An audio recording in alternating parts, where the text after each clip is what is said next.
मैं Mohammad Mahmood Alam rapport news से। कासिम रसूल इलियास साहब, ये इंडिया अलायंस जो हुआ है आपका, तो उसमें देखा ये गया है कि 5 स्टेट में इलेक्शन जो हुए हैं उससे कबल ही यह फॉर्मेशन हुआ उसका।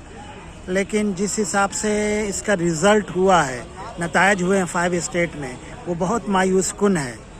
तो देखा ये जा रहा है कि इन इलेक्शन से पहले इंडिया अलायंस वाले से इन लोगों ने कोशिश किया था, मजलिस इत्तेहादुल मुस्लिमीन, बदरुद्दीन अजमल साहब की पार्टी, आसाम की पार्टी डेमोक्रेटिक आपको, और मुस्लिम लीग, और हो सकता आप लोगों ने भी किया हो, लेकिन इन्होंने कोई रिस्पांस वैसा नहीं दिया पॉजिटिव। और ये लोग मतलब छोटी रीजनल पार्टियों को अलहदा करके ये लोग इलेक्शन लड़े हैं। तो जिसका रिज़ल्ट ये है, ये लोग इल्ज़ाम ये लगाते हैं, एलिगेशन लगाते हैं कि नहीं, अवैसी साहब जो हैं मजलिस इत्तेहादुल मुस्लिमीन कम्युनल पार्टी है। लेकिन जहाँ जहाँ MIM ने नहीं भी लड़ा था, जैसे मध्य प्रदेश, छत्तीसगढ़, तो वहाँ भी तो इलेक्शन और उसकी अलायंस पार्टी अच्छा रिज़ल्ट नहीं कर सकी।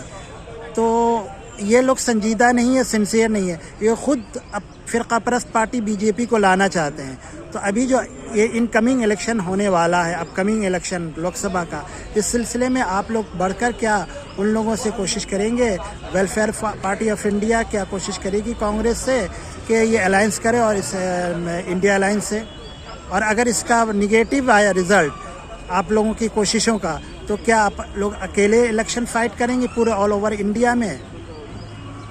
देखिए, असल में ये जो 5 रियासतों के जो इलेक्शन हुए हैं, उन इलेक्शन से ये बात साफ हो गई है कि ये BJP नहीं जीती इस इलेक्शन में, कांग्रेस हारी है। और कांग्रेस हारी है अपनी बुनियादी गलतियों की वजह से। पहली गलती उसने ये की थी कि जो छोटी पार्टियां थी या रीजनल पार्टियां थी उनको अकोमोडेट नहीं किया। दूसरी गलती ये की कि जो ब्लैक लिस्टेड लोग थे इनके पास में, जो बदनाम ज़माना लोग थे, उन्हीं लोगों को दोबारा टिकट दिया। तीसरी गलती ये हुई कि इनके दरमियान जो आपस में लीडरशिप की लड़ाई थी, वो लड़ाई बाकी रही। चौथी गलती ये की कि इन्होंने बाज़ रियासतों में हिंदुत्व के ही कार्ड पर इलेक्शन लड़ने की कोशिश की। यानी वो अगर एक हिंदुत्व BJP का है तो एक हिंदुत्व जो है कांग्रेस पार्टी का है।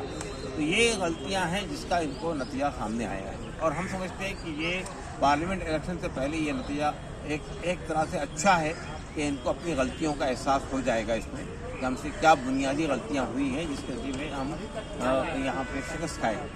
जहाँ तक मुसलमानों को इंडिया अलायंस में शामिल न करने की बात है, मुस्लिम सियासी पार्टियों को, तो उसकी 2 वजह मुझे नज़र आती है। एक वजह तो ये है कि ये तमाम पार्टियाँ बशमूल कांग्रेस के मुसलमानों को अपना वोट बैंक समझती है। वो समझती है कि मुसलमानों के पास में और क्या रास्ता है, BJP से बचना है तो हमारे गोद में चले आएंगे। तो ये इनकी बुनियादी गलती है कि अगर वो समझते हैं कि मुसलमानों की मजबूरी का हम फ़ायदा उठाने की कोशिश कर रहे हैं, ये इनकी बुनियादी गलती है। इसका खमियाजा इनको इलेक्शन में भुगतना पड़ेगा। ये मुसलमान एक साइजेबल पॉपुलेशन है हिंदुस्तान की, और आप देखिए कि ये इक़्तिदार में आते ही उस वक्त है जब मुसलमान टोटली इनके साथ खड़ा हो जाता है। अगर ये मुसलमानों को मायूस करेंगे और मुसलमान ने वोट देना छोड़ दिया तो फिर ये कभी भी इक़्तिदार में नहीं आ सकते। दूसरी बात ये कि इनको ये समझना चाहिए कि ये 2024 का इलेक्शन इसलिए बहुत ज़्यादा अहम है कि अगर इसमें से ये पार्टियां हार जाती है और BJP आ जाती है तो फिर इन पार्टियों का वजूद ही खतरे में पड़ जाएगा। जिस तरह से ये हुकूमत इन पार्टियों को तोड़ने, उनके जो लीडर हैं उनको जेलों में डालने की कोशिश कर रही है, उनका वजूद ही खतरे में पड़ जाएगा। जहाँ तक वेलफेयर पार्टी का ताल्लुक है, वेलफेयर पार्टी ऑफ इंडिया कोशिश में लगी हुई है कि इंडिया अलायंस के जो घटक दल हैं उनके साथ बातचीत कर रही है, और अगर हमको इंडिया अलायंस में शामिल किया जाता है तो हम बहुत मिनिमम सीट पर जो तय हो जाएगी उनको लड़ेंगे। और अगर इंडिया अलायंस में शामिल नहीं किया जाता है तो हमने बहरहाल कुछ सीटें मगरबी बंगाल में भी और दूसरे रास्तों में भी चिन्हित की हैं, वहाँ से लड़ेंगे। तो मगरबी बंगाल में कितनी सीटों पे आप लोग लड़ेंगे? देखिए, हमने फिलहाल 7 सीटों को तय किया है, बढ़ भी सकती हैं सीटें, लेकिन इन सीटों में हम लड़ेंगे। ये लोकसभा इलेक्शन के बाद जो हमारा लोकल इलेक्शन होता है, पंचायत का या आपका कॉरपोरेशन का, कलकत्ता म्यूनसिपल कॉरपोरेशन का, तो क्या इसमें भी आप लोग के मतलब अपना उम्मीदवार देंगे? हम हर बार जब भी लोकल बॉडी के इलेक्शन होते हैं हम अपना उम्मीदवार देते हैं, लेकिन हमारा मानना ये है कि मगरबी बंगाल में लोकल बॉडी के इलेक्शन एक धोखा है। ये यहाँ की जो रूलिंग पार्टी है वो लोगों को नॉमिनेशन तक भरने नहीं देती है, किडनैप कर लेती है, उनको ओबीसी कार्ड नहीं ले देती है, और अगर इलेक्शन लड़ लेते हैं तो उनसे गुंडों के जरिए से उनके हमले करवाती है, और अगर वो उससे बच जाएं तो इलेक्शन बूथ को कैप्चर कर लेती है। हर तरह की गुंडागर्दी उसमें लोकल बॉडी में होती है, इसलिए कि वो स्टेट गवर्नमेंट कंट्रोल करती है। नतीजा ये कि वहाँ पे हमारी पार्टी ने कई बार हिस्सा लेने के बावजूद भी हम कामयाब नहीं हो सके। 10 सीटें, कभी 2 सीटें, कभी 5 सीटें, कभी 1 सीट मिलती रही।